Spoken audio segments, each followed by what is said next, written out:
May buntag sa tanan og happy Sabat.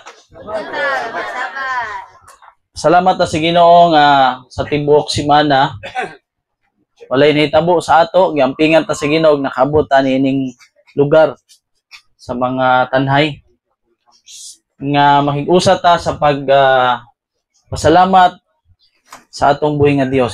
Og salamat kaayo nga ang crusade nahuman gyud 12 ka gabi og nakalahutay gyud ang mga kaigsuonan dire. Og nining adlaw nga igpapahulay, malipayon ang langit tungod kay naay mga katawhan nga nagdesisyon para didto sa gitawag nga santos nga bautismo. No? Ang atong pagatunan karon may tungod sa gibasa sa atong igsuon dire na nag-ingon og kining maayong balita mahitungod sa ginharian igawali ngadto sa tibuok kalibutan sa pagpamatuod ngadto sa tanang kanasuran ug unya moabot ang katapusan. So kana nga mensahe maura na ang makatapos sa bulhaton sa tibuok kalibutan sa tanang kanasuran. Ang unsa man ang mensahe may tungos ginharian. Og nasayod ko nga kitang tanan dire gusto gyud ta moadto sa ginharian. Kinsa man diri ang dili moadto sa ginharian? Motuo ta sa dili mga kaigsunan. Ang atong kalibutan subject for destruction gyud ni siya. Ang mga mabatian nato sa balita worse pag yun na siya. Daghay mabasa ambot na naksulti diri sa atong pinanggam pastor, Pastor Clyde Putot, nga moabot yun ang katapusan. Pero sa dili pa ang katapusan, iwali unay ang may tungos ginharian. Mao na nalipay ta nga naagay mo dawat sa santos nga bautismo. Gaon sa kaimportante ang bautismo. No? Ang bautismo bunga na siya sa pagtuo. Kay ingon sa Marcos 16:16, ang mutuo og magpabautismo mamaluwas. Naay pagtuo ug ang bunga sa pagtuo mao ang pagbautismo ug ang pagbautismo mamaluwas. So kung mutura ta pero di ta magpabautismo, dili nato masunod ang kabubuton sa Ginoo kay pulong man ni sa Ginoo. Ug kana nga pagtuo mao nay maggiya sa ato na makadecide sa bautismo. Ug kana nga pagtuo mao na siyang pagtuo ni Jesus. Ingon sa Pinadayag 14:12, ania ang pagpailob sa mga balaan, sila nga naggabantay sa mga sugo sa Dios ug sa kang Jesus nga pagtuo, the faith of Jesus. Kay ngano kanang pagtuo nga mulahutay hantos katapusan, pagtuo na ni Jesus nga gihatag nato.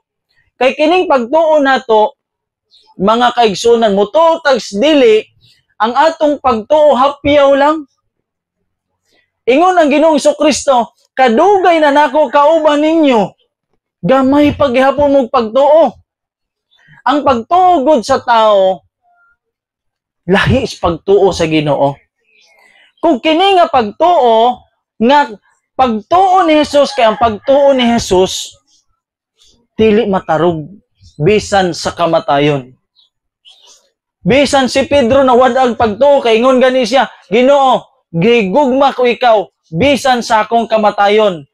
Bisan akong kinabuhi ako'y alay nimo. Pero pag abot na sa panahon na sa aktual na, pangayuan na siya sa Ginoo siya, wa ko kaila na. Karon nagigug nakakita ana. Wa ko kaila na.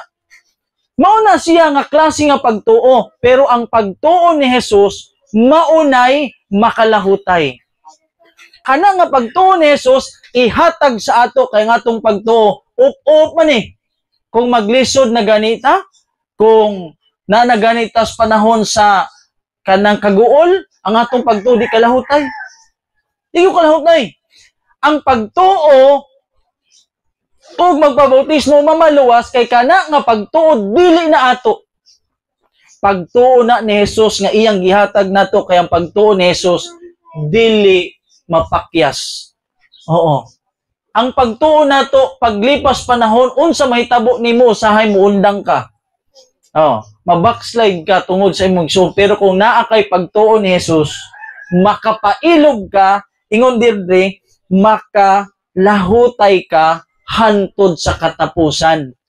Bisan pa motuo ka o magpabautismo ka, pero dili ka mo lahutay hantod sa katapusan. Yap.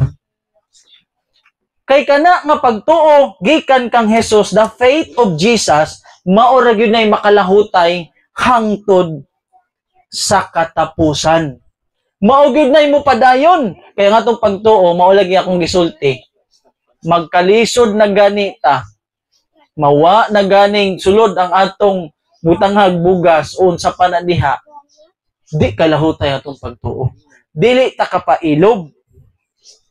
Kay kung naatay pagtuo ni Jesus, kay kinsang pagtuo kang Jesus dili sa ako, ihatag ran sa Ginoong Jesus, mao gani nakalahutay siya sa iyang pagkinabuhi sa kalibutan tungod ana nga pagtuo. Ug kana nga pagtuo mao na gikinahanglan nato.